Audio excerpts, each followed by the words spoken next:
খারাপ হয়ে যাব। বাড়ি বাড়ি তো দূরের কথা, মসজিদের ইমাম সাহেব 3000 দিয়ে লোভে ফেলে দিয়েছেন না, তাই না?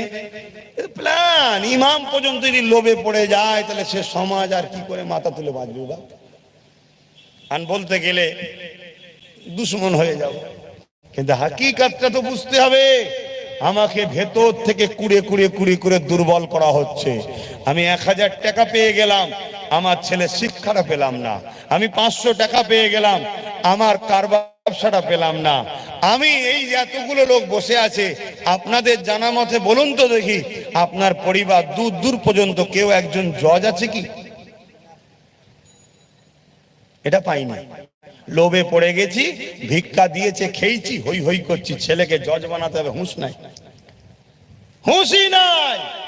তুমি মাদ্রাসা বানালে তো 4 তলা 5 তলা করে, কালকে যদি একটা আইন তৈরি হয়, এটা ব্যান্ড কি করবে?